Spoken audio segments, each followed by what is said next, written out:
This is the greatness of our homeopathy. ఈ రకమైనటువంటి one side disease లో మనం మెడిసిన్ ఇచ్చినప్పుడు అంత త్వరగా జరుగుతుందా అంటే ఒక్కొక్క కేస్ లో కొన్ని నెలలు పట్టచ్చు, కొన్ని సంవత్సరాలైనా పట్టచ్చు.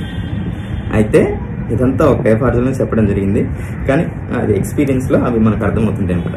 అది నెక్స్ట్ ఇంకోటి, ఇది మనకు వన్ సైడెడ్ డిసీజ్ స్టార్టింగ్ లో చెప్పడం జరిగింది. ఈ వన్ సైడెడ్ డిసీజ్ లో 1-2 సింటమ్స్ మాత్రమే ఉంటాయి, అదే డిఫికల్టీగా ఉంటుంది. సో ఆ యొక్క డిఫికల్టీని కానీ మనం తొలగించేస్తే మిగిలిన ఇతర డిఫికల్టీస్ అన్నింటినీ కూడా తొలగించేస్తామని చెప్పుకోవడం జరిగింది. సో ఆ యొక్క తక్కువ నెంబర్ ఆఫ్ సింటమ్స్ ఉండేటటువంటి డిఫికల్టీని ఇతర వైద్య విధానాలు ఏవైనా చేయగలవా?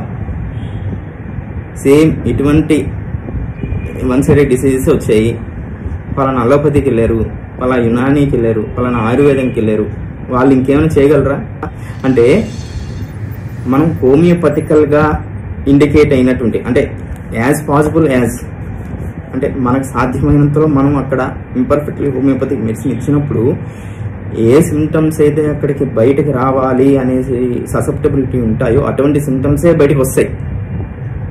సో ఇది మిగిలిన ఇతర సిస్టమ్స్ లో అయినా జరుగుతుందా?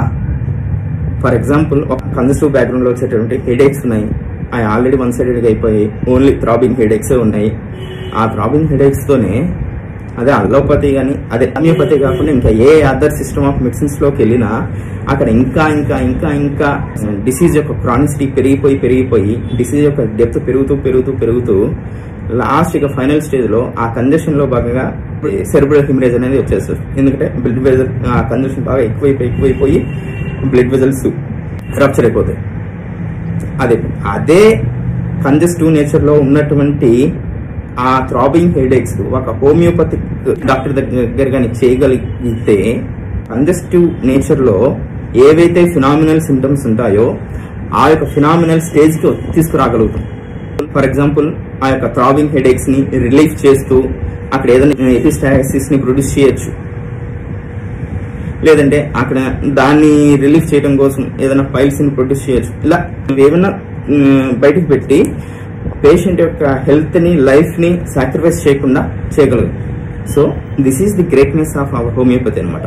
సో హోమియోపతికి అలోపతికి చాలా డిఫరెన్స్ ఉన్నాయి. వీటన్నిటిలో ఇది కూడా ఒక మనం ఘనంగా చెప్పుకోదగినటువంటి ఇదనమాట. సో వన్ సైడెడ్ డిసీజ్ లో హోమియోపతిక్ అప్రోచ్ కానీ చేసినట్లయితే ఆ డిసీజ్ అంతకంతా ముదరకుండా అది ఏదో టైంకి క్యూరేటివ్ ప్రాసెస్ లో క్యూర్ అనేది జరుగుతుంది అనమాట. అది